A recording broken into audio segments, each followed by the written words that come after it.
You don't have what it takes, little girl. There's a cutoff. There's a standard. You should have figured that out a long time ago.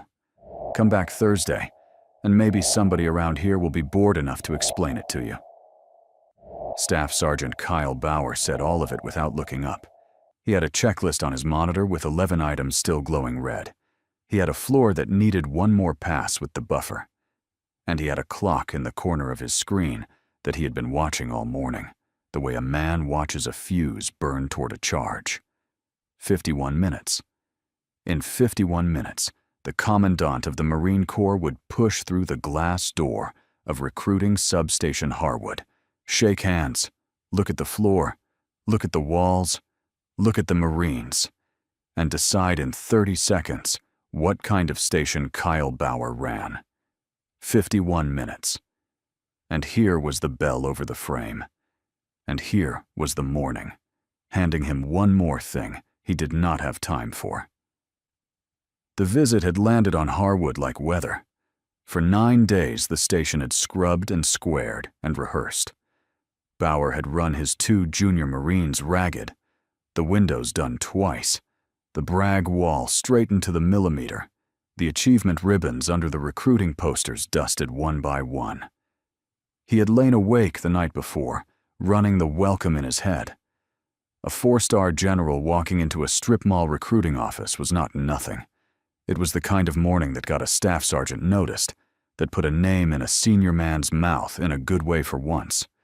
He had decided, somewhere in those 9 days, that nothing was going to touch it. Not a jammed printer. Not a no-show. Not a walk-in. Especially not a walk-in. So when the bell rang and the worn gray coat came through the door, every nerve he had was already pulled tight as wire, and the woman with the folder was not a person to him at all. She was an obstacle between him and the best morning of his career. That was the lens he looked at her through. It was the wrong lens, and it would cost him everything that mattered before the hour was out. When he finally looked up, nothing he saw changed his mind. A woman, 45, maybe more, hard to tell with a face that had spent years outdoors. A gray wool coat worn thin at the cuffs, flat shoes, the practical kind. Hair pulled back without fuss, going to iron at the temples. A manila folder held flat against her side with one forearm, the way a person carries something they have been told not to bend. And there was a hitch in her left leg as she crossed the lobby, a faint limp she neither hid nor favored, just carried, the way you carry an old debt. She did not look like money. She did not look like trouble. She looked, to Staff Sergeant Kyle Bauer, like exactly the wrong person on exactly the wrong day. "Ma'am, we're closed to walk-ins this morning," he said, before she reached the desk. "Got a thing. Big thing. Come back Thursday." "I'm not a walk-in." Her voice was low, even, unhurried. "I'm reporting in. I have paperwork that needs to be logged before the rest of my party arrives." She set the folder on the edge of the desk, square to the corner, and before she said another word, her eyes had already gone around the room once. The door, the side hallway, the back office, the pull-up bar bolted into the corner, the row of plastic chairs by the flag, the exits, mapped all of it and put it away. It was not the nervous flick of someone lost. It was the flat, complete scan of a person who walked into every room she had ever entered exactly the same way. Bauer did not notice that. He noticed the coat. He noticed the shoes. He noticed the leg. "Reporting in," he repeated, and leaned back until the chair creaked. "Reporting in for what, exactly? You looking to enlist?" "My assignment." Corporal Jesse Lund, 22, snorted into his coffee at the second desk. Bauer let the snort hang in the air a second, enjoying it, then folded his hands on the blotter and gave the woman the look he saved for time wasters. Patient, pitying, just sharp enough underneath that she would feel it. "Okay, I'll be straight with you, because I think you'll appreciate straight." He gestured at the air around her, the coat, the flats, the leg, the years. and let the gesture carry the insult so he would not have to say it out loud. There's an age cutoff. There's a fitness standard. And no offense, but you walked in here on a bad knee asking about an assignment. This isn't how any of it works. I get people through that door every week with a story about why they're the exception. The Marine Corps doesn't run on stories. No, the woman agreed. It doesn't. She said it the way a person agrees with you about a thing she happens to know far better than you do. It should have stopped him. It did not. He had a clock over his shoulder reading 50 minutes, and he read her calm as the slow blink of someone who had not yet understood she had been turned down. "So you see the problem," he said. "I'm not going to waste your time, and I'm definitely not going to waste mine. Not today." He reached out and slid the folder back across the desk toward himself. Not to read it, to control it. "Tell you what, I'll take your paperwork. I'll log it." He put a small spin on the word so Lund would catch it. "And we'll be in touch." He did not log it. He held the manila folder out over the steel trash can beside his desk, looked her dead in the eye so she would understand precisely what he thought it was worth, and let go. It hit the bottom of the empty can with a flat, hollow sound. Lund laughed out loud. The woman did not. She looked at the trash can, then back at Bauer, and her expression did not change at all. No anger, no scramble, no wounded flush. She registered it the way a person registers weather. "You'll want that back," she said. "I doubt it, ma'am." "You will?" She turned, unhurried, and crossed to the row of plastic chairs. She chose the one nearest the flag. She sat. She set her hands in her lap, one folded over the other, and went completely still. Not sulking, not seething. Waiting with the bottomless, level patience of someone who had spent a great deal of her life waiting for far worse things than a rude sergeant to arrive. Behind Bauer's head, the wall clock ticked past 49 minutes, and the woman in the worn coat watched the door. The boy had come in 20 minutes before her, and he never left. His name was Tariq Osei, 18 years old, a gray hoodie 2 sizes too big, a phone he kept turning over in his hands like a worry stone. He had been circling the lobby since before the woman arrived, working up his nerve, drifting toward the desk and away from it. And now he stood under the pull-up bar in the corner, jumped, caught the cold steel, and hauled. 1, 2. His arms shook. He dropped. "That's it," Bauer called over without getting up. 2. "Buddy, save yourself the gas money." Lund grinned. Osei's ears went red. He jumped again, got one more rep with a kick of his legs, dropped, and stood there breathing hard, staring at the floor like he wanted it to open and take him. "How many do I need?" the boy asked. Quietly, he didn't look up. "To get in?" "More than that," Bauer said, already turning back to his screen. "A lot more. Come back when you're a different person." It was wrong, and it was lazy. And from the chairs by the flag, a level voice corrected it without any heat at all. 3. The woman did not rise. 3 dead hang pull-ups is the minimum to ship under the initial strength test for your category. 3. You have 2. That is not a different person. That is about 6 weeks of honest work. She nodded once toward the bar. "And you're throwing your chin at it. Don't. Set your grip just outside your shoulders. Pull your elbows down toward your ribs, not your chin toward the bar. Breathe out at the top, and stop kicking. The kick is costing you the 3rd rep every single time." Osei looked at her, then at the bar. He wiped his hands down his jeans, set his grip wide, and pulled. Elbows down, no kick. A hard breath punched out at the top. 1, 2. And slowly, every tendon in his arms standing out. 3. He dropped, spun around, eyes huge. "How'd you know that?" Osei said, still breathing hard, half a grin breaking through. "The kicking thing. Because everybody does it, she said. Your body wants to cheat the last rep. Don't let it. The body that cheats the last rep on the bar is the body that cheats the last mile on the run. She paused. Where's your 3 mile right now? He told her. 28 minutes, give or take. She nodded, unsurprised, and gave him a number to chase and a way to chase it. Intervals. Not just slogging the distance. A 1/4 mile hard and a 1/4 mile easy. 4 times through. 3 days a week. The boy listened like it was scripture, because nobody in that building had given him a real answer all morning, and a stranger in a coat had just given him 3. She said all of it without raising her voice, and without once making it about herself, and that was its own kind of tell, though no one in the room could have named it. The people who have actually led know how to hand a frightened person a foothold.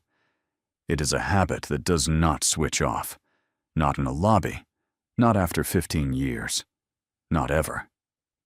Then she went still again, hands folded, and watched the door.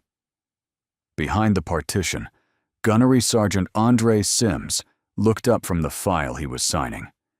Sims was 38, and he had been a Marine for half his life, and he had a sense, the way old infantrymen do, for when a thing in a room did not match the label somebody had stuck on it.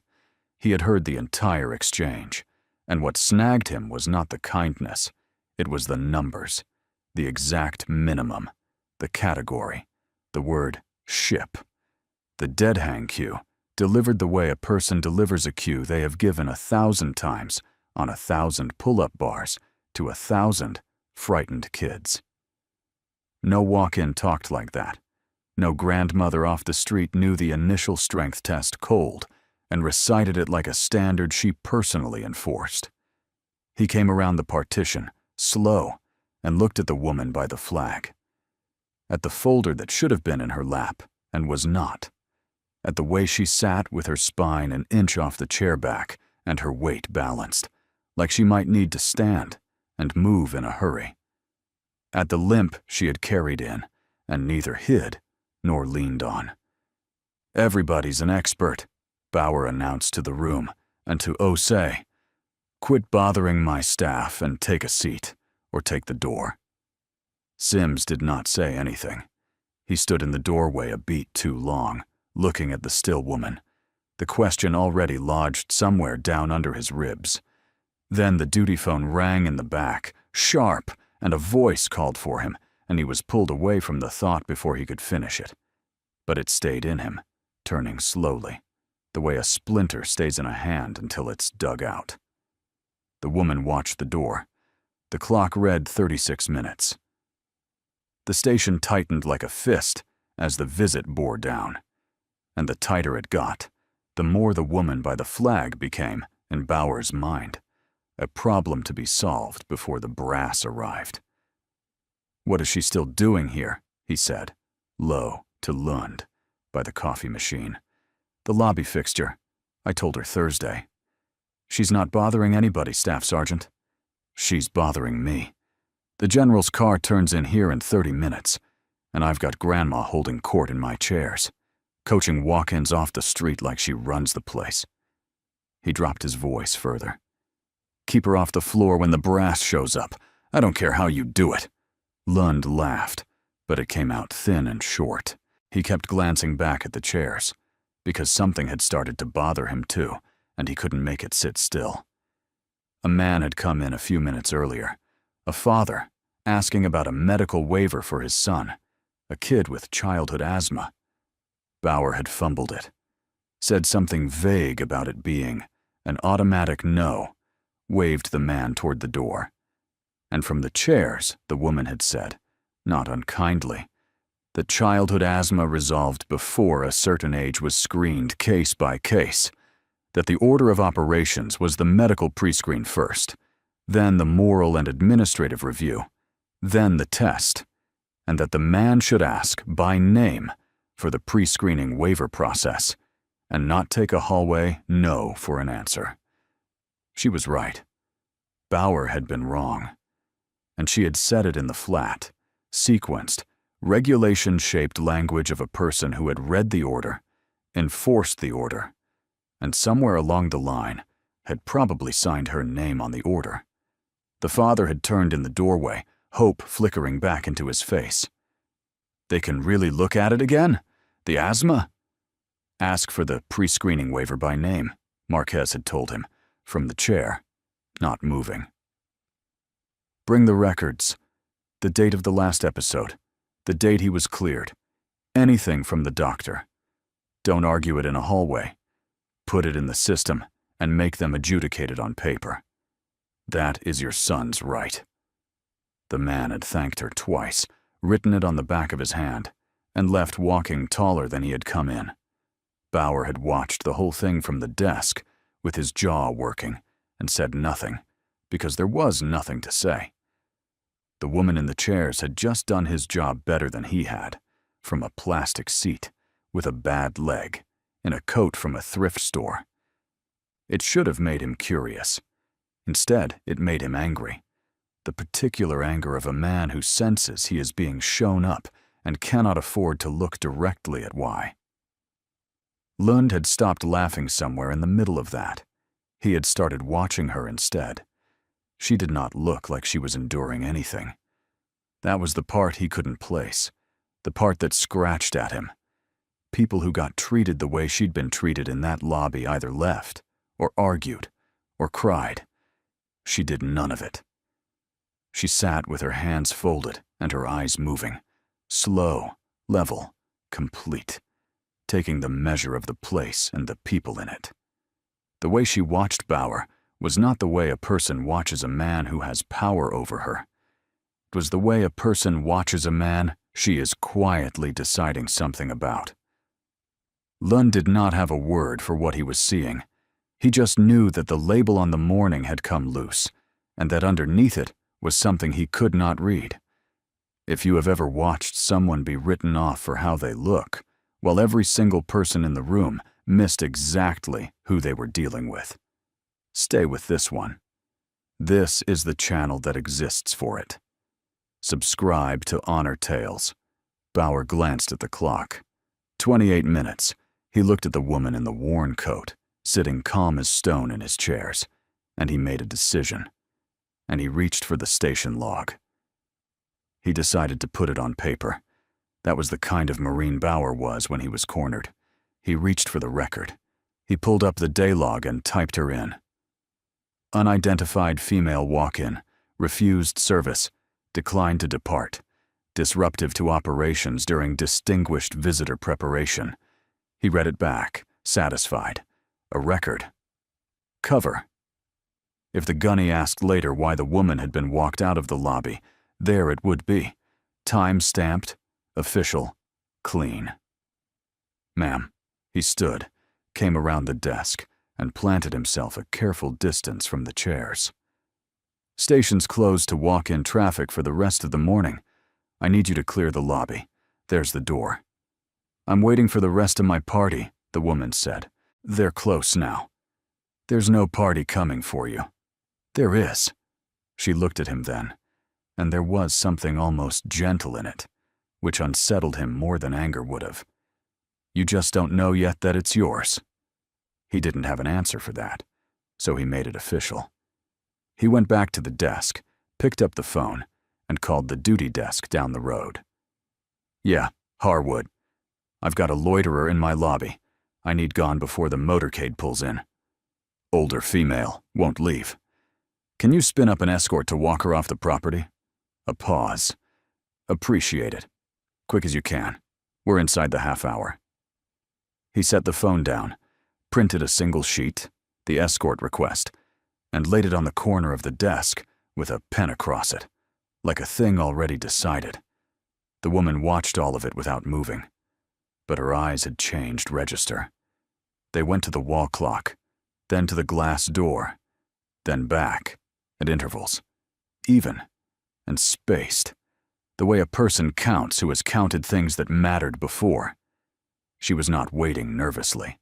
She was reading the timeline off the staff's movements, off the rising tempo, off the way the floor kept getting buffed in the same 3 spots. And she knew, to the minute, exactly how much was left. It was the stillness of someone who had waited in far worse rooms than this one. Under a poncho liner in the dark before a step-off, in the back of a helicopter, with the ramp down and the ground rushing up, in a hospital corridor in Germany, learning to put weight back onto a rebuilt leg. A recruiting lobby with a rude sergeant and a ticking clock did not register anywhere on that scale. She had a folder to log and a command to take, and a long career's worth of patience to spend, and she spent exactly as much of it as the situation required, and not 1 second more. Across the lobby, Lund kept stealing glances at her, and the more he looked, the less the math worked. Disruptive walk-ins fidgeted. They checked phones. They sighed and shifted and announced their grievances to the room. This woman did none of it. She sat like a stone in a river and let the whole morning break around her, and the duty NCO who had drifted into the side hallway to wait for the escort detail kept looking at her too, and not quite understanding why his own hand had stopped halfway to his radio. Sims came past with a stack of pamphlets, saw the printed sheet on the corner of the desk, and stopped. "Staff Sergeant." Quietly. "What's that?" "Escort request. Getting the lobby cleared before the general's here." "For her." Sims looked at the woman, then back at Bauer. "She's done nothing but sit there. Ease off it." "I've got a station to run, Gunny, and 26 minutes to make it perfect." Bauer didn't slow down, didn't even look up from squaring the pamphlets. "She's not my problem in 10. Sims looked at him a long second. Then he looked at the woman in the worn coat, at the square shoulders, at the folder lying in the trash can beside the desk, at the leg held out at the careful angle of an old wound. And something moved behind his face, some piece dropping into a slot. He set the pamphlets down very carefully on the counter, and he turned, and he walked, fast, toward the back office and the visit folder. On paper, the woman in the chairs was now a documented disruption to be removed minutes before the most important morning of Staff Sergeant Kyle Bauer's career. She folded her hands and watched the door. Outside, at the curb, an engine slowed and idled. Sims pulled the visit folder off the back desk and opened it standing up, in the half-dark of the storeroom, under the buzz of the fluorescent tube. He had read the thing twice already that week: the Commandant's itinerary, the security annex, the talking points, the route. Both times he had skimmed past the last page because it had nothing to do with the floor or the brief or anything he was responsible for. Now he turned to it. The incoming personnel notice. The actual reason the visit had been routed to Harwood at all, instead of to any of the 4 other, larger stations in the district. He read it. Then he read it again. Slower. And the color drained out of his face like water out of a cracked glass. The district was getting a new commanding officer. Reporting date? Today. The notice gave a name. And next to the name, in the plain bureaucratic type of an official personnel record, sat a single line of biography. The line the Marine Corps attaches to exactly one kind of human being. The line that quietly changes how every door in every building is supposed to open. Medal of Honor. Sims set the folder down on the shelf. He turned and looked through the gap in the partition at the woman in the worn gray coat, sitting by the flag, hands folded, her bad leg held out at the angle of a wound that had never fully closed, watching the door like she already knew the precise minute it would open. The limp, the bearing, the standards by heart. The folder she had carried in flat so it would not bend. The folder that was now lying in the bottom of a government trash can beside Kyle Bauer's desk. He understood all of it at once, and it went through him like a current. He had been a young corporal once, in a different war, and he had stood under a flapping field tarp and listened to a name like this one, read off a citation while grown men cried, and did not bother to hide it. He knew exactly what that pale blue line meant. He knew what it had cost the person who carried it. And he knew, with a sick and rising certainty, that one of his own Marines had just spent 40 minutes calling that person Grandma and Chair Lady, and was at this very moment printing a sheet of paper to have her dragged out by base security in front of the Commandant of the Marine Corps. There are mistakes a career survives, and there are mistakes a career does not, and Sims could see the line between them as clearly as a tripwire strung across a trail. Bauer was about to step over it with both boots, and Sims had maybe 90 seconds to pull him back, a duty phone screaming his name from the back of the building, and a staff sergeant too deep inside his own perfect morning to hear a single word anyone said. He crossed the floor fast, got in close to Bauer, and dropped his voice to nothing. "Staff Sergeant, listen to me. Leave her be. Cancel that escort. Walk away from this, right now, before that door opens. I am telling you, Marine to Marine. Walk away." Bauer was already halfway into his welcome rehearsal, cover in his hands, eyes locked on the glass door and the shapes gathering beyond it. "Gunny, I've got the Commandant of the Marine Corps about to pull up to my curb. I do not have the bandwidth for the chair lady right now. She is handled." "You don't?" Sims started, and the duty phone shrieked from the back, and a voice called his name. The security advance was up on the net. The timeline had jumped forward, and the iron discipline of the radio yanked him half a step toward it on pure reflex before he could stop himself. He went, throwing one last look back over his shoulder, a look Bauer never saw because Bauer was watching the door. What the staff sergeant had not yet understood was about to rearrange the rest of his career in front of every witness in the room. Subscribe to Honor Tales and stay for the exact moment it lands. The woman straightened in the plastic chair. Outside, car doors opened in a measured line, one after another, and the bell over the door began to swing. To understand why a colonel was sitting in a plastic chair in a worn coat, letting a sergeant throw her orders in the trash, you have to leave the lobby.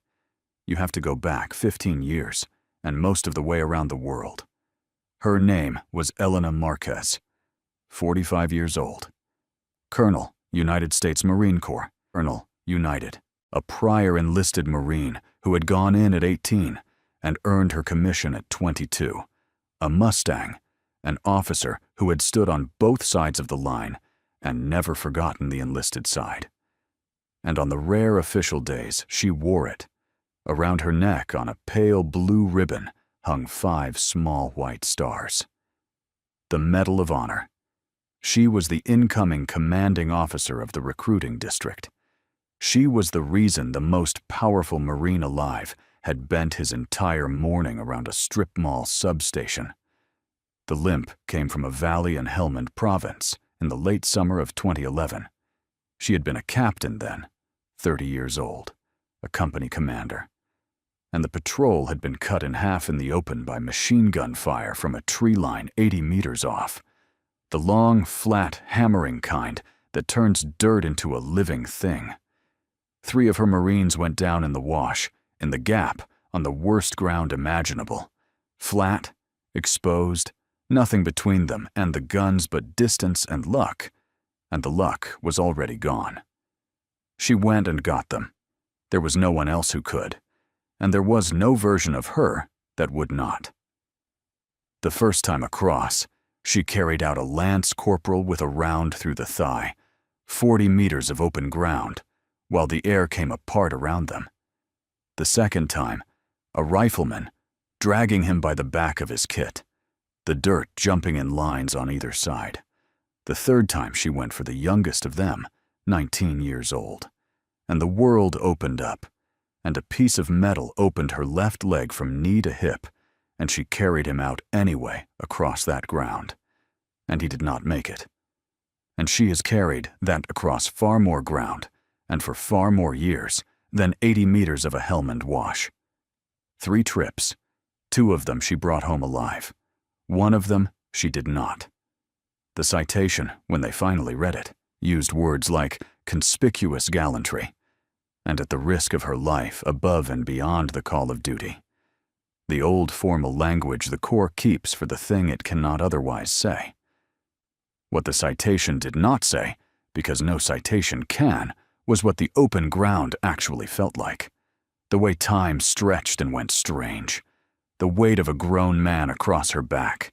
The specific flat crack of rounds passing close. The smell of turned earth and copper. The impossible arithmetic of deciding, in a half-second, who you can still reach. She had run that arithmetic 3 times.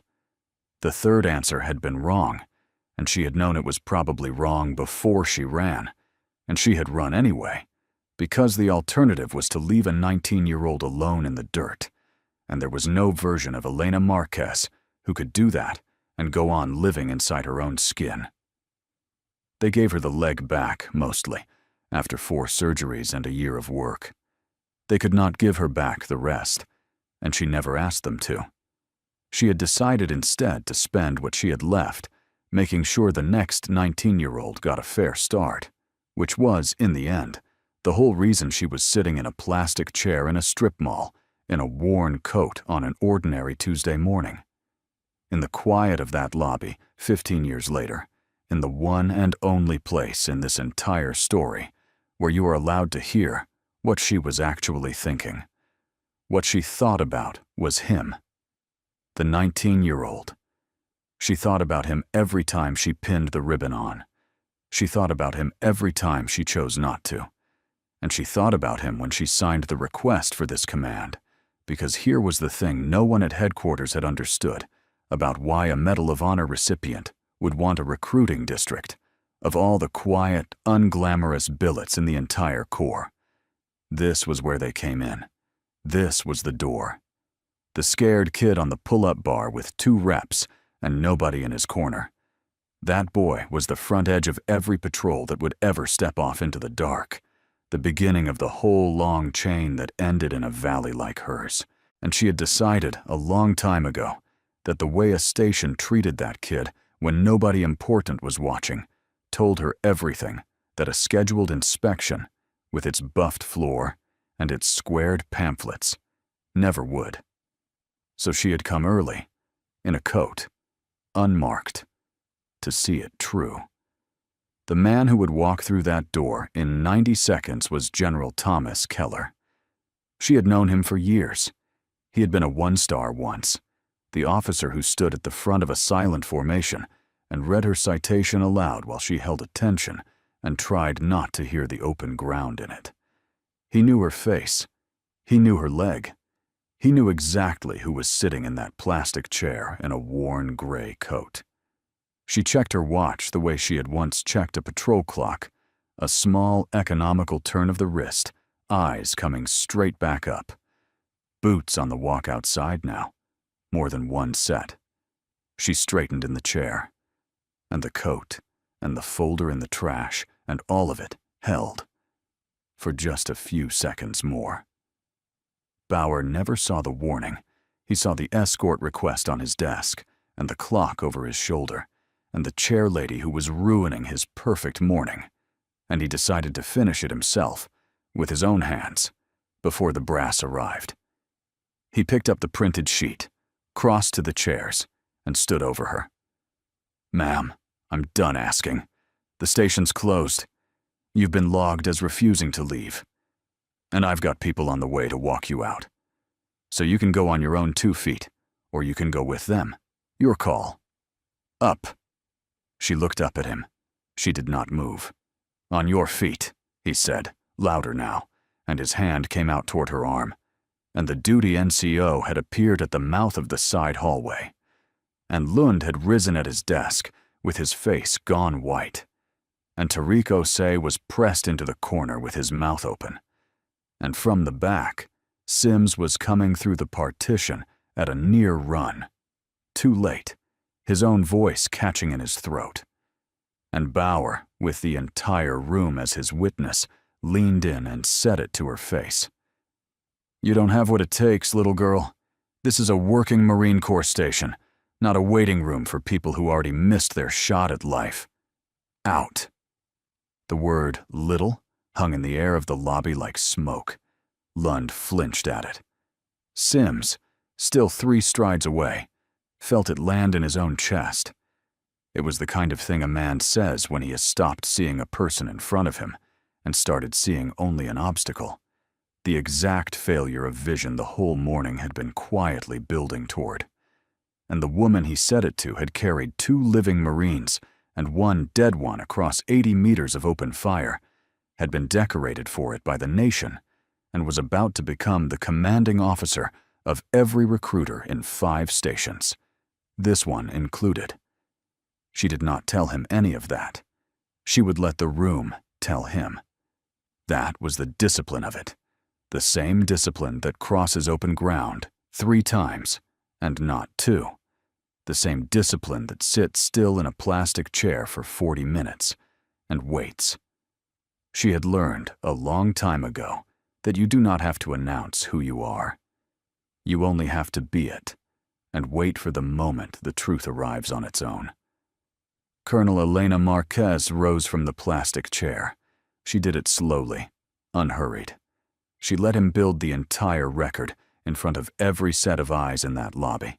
The standing order, the reaching hand, the printed escort sheet, the words, the witnesses, all of it. She let every piece of it land and settle. She straightened her worn coat at the hem. She stood with her spine perfectly square and her bad leg taking her full weight without a flicker of complaint, and all at once she was, unmistakably, not a tired old woman who had wandered into the wrong room. The softness was simply gone, the way fog is gone off water in the first hard light. Not changed, just no longer hiding the shape that had been underneath it the entire morning. And she smiled at him, small, cold, knowing. The first time her face had moved at all. "Last chance," she said, "to fix this." Bauer heard a threat from a nobody in a thrift store coat, and he scoffed. An actual short bark of a laugh, pure disbelief that the chairlady was the one drawing a line. "Or what?" he said. Sims reached the edge of the lobby and stopped, because he was too late, and he knew it. And the only thing left for an old infantryman to do was stand fast and watch it come. Lund had come a step around his desk and frozen there, one hand half raised. Osei had pressed himself flat to the wall. The entire station hung on the half-inch of charged air between Bauer's reaching hand and the worn gray sleeve. And then the glass door, the one that always stuck, that everyone leaned a shoulder into, opened without sticking, swung wide by a hand from the outside, and a hush rolled in through it ahead of the people, a change in the room like the drop in pressure before a storm crosses the coast. Bauer felt it on the back of his neck before his mind could name it. The light changed. The sound changed. Every Marine in the building seemed to stop breathing at the same instant. His hand was still half raised toward her arm. The detail came through the door in a wedge. An aide, a sergeant major with a chest of ribbons, like a panel of stained glass. 2 more Marines, and in the dead center of them, unmistakable, the 4 silver stars and the iron calm of the Commandant of the Marine Corps. Bauer's body moved before his mind caught up. He snapped to attention so hard his heels cracked together like a rifle shot, cover crushed in his fist, and started the line he had rehearsed for a solid week. "Good morning, sir. Welcome to Substation Har—" The Commandant was not looking at him. General Thomas Keller had taken 3 steps into the lobby and stopped cold. His eyes had gone past Bauer entirely, past the buffed floor, past the squared pamphlets, past the 11 checklist items that were finally, uselessly, all of them green, and landed on the woman in the worn gray coat standing by the flag. For one long moment, the most powerful Marine in the world simply looked at her. And then the Commandant of the Marine Corps did the thing that Staff Sergeant Kyle Bauer would replay behind his own eyes for the rest of his natural life. He came to attention, and he raised his hand in a salute. First, Colonel Marquez. His voice was quiet and absolutely level, and it filled the small room anyway. Ma'am, the honor is mine. Marquez returned it. Her hand was a straight blade. Her forearm was a clean, level line. The civilian softness was nowhere to be found. There was only the bearing that had been folded under the coat the whole morning, the bearing Bauer had looked straight at and somehow failed to see. General, she said, good to see you again. Something passed between the two officers that the rest of the room could only watch from the outside. The particular recognition of two people who have stood together in the worst kind of moment and come out the far side of it. Keller had been the general who pinned the medal. He had read the citation in front of the formation, and he had shaken her hand afterward and held it a moment longer than protocol required, because there are things one Marine knows about another that no ribbon can fully carry. He had not forgotten her face. He never would.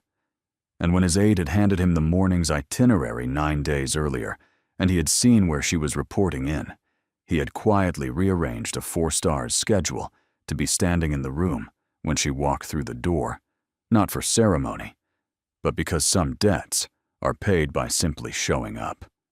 He lowered his hand. She lowered hers. And the lobby, which had been holding its breath, did not yet dare to let it out. The sergeant major stepped forward, and his parade ground voice filled every corner of the lobby so that there could be no mistaking a single syllable of it. Marines, attention to your incoming commanding officer, Colonel Elena Marquez, recipient of the Medal of Honor. A beat, hard and clean as a bolt going home. By the long custom of the naval service, every Marine in this room, and that includes the Commandant himself, renders the first salute to the bearer of that decoration.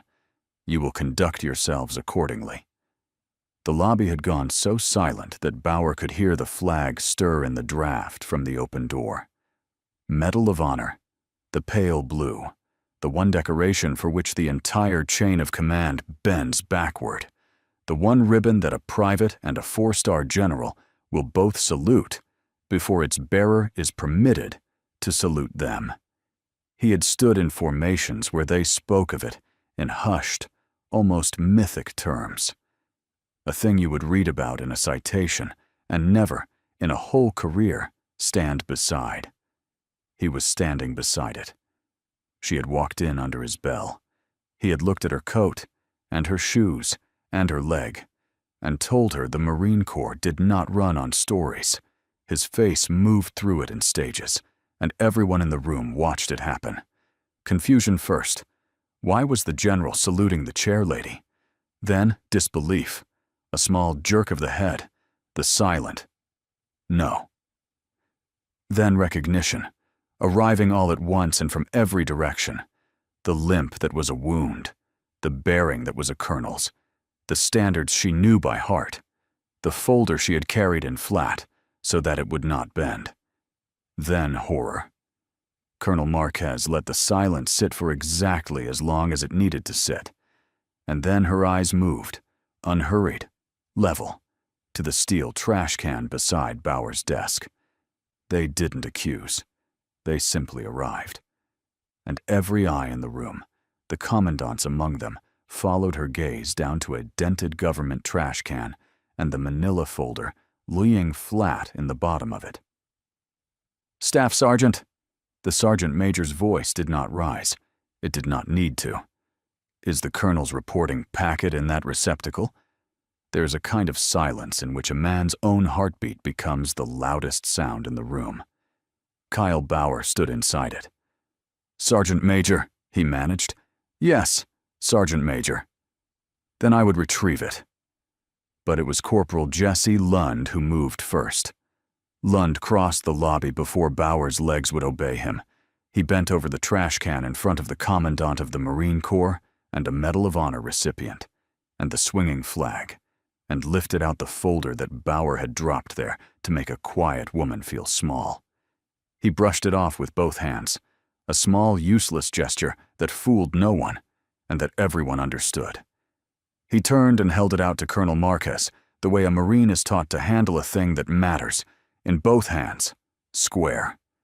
His ears were red and his voice was low. "Ma'am, I'm sorry, ma'am." It was the boy who had laughed first, in the first minute of the morning, choosing in the last one to do the right thing in front of everyone he worked with. Colonel Marquez looked at him for a moment longer than she had looked at anything else all morning. "Thank you, Corporal," she said. And she meant it, and he heard that she meant it, and it steadied him. She took the folder. She checked the contents with 2 unhurried glances. She tucked it under her arm, flat, exactly the way she had carried it in. There were no handcuffs. No security escort came through the door. No charges were read aloud. This is the part the worn version of this story always gets wrong. There was nothing here to prosecute. There was only a man to be measured, and a measure quietly being taken. Because the truth that came down on Kyle Bauer, slower and far heavier than any arrest, was simpler and worse than custody. The woman whose orders he had thrown in the trash, whom he had told did not have what it took, was the colonel who now commanded him. He would not be marched out of the building. He would have to stay and work and answer to her every single day for as long as he wore the uniform. This was the thing the loud version of justice never understood. An arrest would have been a mercy in its way, a clean ending, a door swinging shut, a story Bauer could tell himself later about bad luck and a worse day. What she gave him instead was harder and more honest. She gave him the rest of his career under the eyes of the woman he had thrown in the trash, every formation, every inspection, every counseling session. A permanent, quiet reminder of exactly the kind of Marine he had chosen to be when he believed no one who mattered was watching. She was not going to ruin him. She was going to make him better, whether he wanted it or not, because that was what the Corps actually ran on. Not stories, not spectacle. The slow, unglamorous work of taking the people you have and making them worthy of the kid on the pull-up bar. And somewhere inside that, if he turned out to be the man she suspected he could still become, was a second chance that most men in his position would never once be offered. She turned to face him fully, and when she spoke, it was in the same even tone she had used while he was insulting her. And that was the part that landed hardest of all, because it meant her composure had never had a thing to do with him.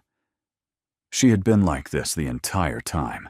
He simply had not been worth the change. "You were right about one thing," she said, quietly enough that it stayed inside the few feet around them. "The Corps doesn't run on stories. It runs on the people you decide aren't worth your time." A beat. "There's a young man in that corner you decided wasn't worth yours this morning. You were wrong about him too. You'll do better with the next one who walks through that door. I'll expect it. No spectacle, no cuffs, no raised voice. Just a quiet, total reordering of exactly who answered to whom, the kind of justice this channel lives for. Subscribe to Honor Tales for more of it." The Commandant moved on toward the business of his visit, and the machine of the morning resumed around them in lowered, careful voices. But before Colonel Marquez followed the general toward the back office, she crossed the lobby to the corner where Tariq Osei still stood, pressed against the wall, 18 years old, wide-eyed, forgotten in all of it. "3 pull-ups," she said to him. 6 weeks. Sit down with me a minute." And she lowered herself into the plastic chair beside his, the bad leg out at its careful angle, opened a fresh enlistment form on the low table, clicked a pen, and began to walk him through it, line by line, the scared kid nobody had wanted to help, working through his paperwork with a Medal of Honor recipient at his shoulder. Lund quietly pulled a third chair over to help. Bauer stood alone at his desk and watched the thing he had thrown in the trash become the thing she cared about most in the room. At the side hallway, She paused once and looked back at him. "Staff Sergeant, empty that trash can. It's been holding something important." Outside, the sky was a hard, clean blue, and the flag moved in the draft from the door that always stuck. The door she had leaned her shoulder into, an hour and a lifetime ago, when she was only a woman in a worn coat, carrying a folder she had been told not to bend. Every soldier carries a story that few ever hear. Listen with your heart. Thank you for staying and watching. Subscribe to Honor Tales for more.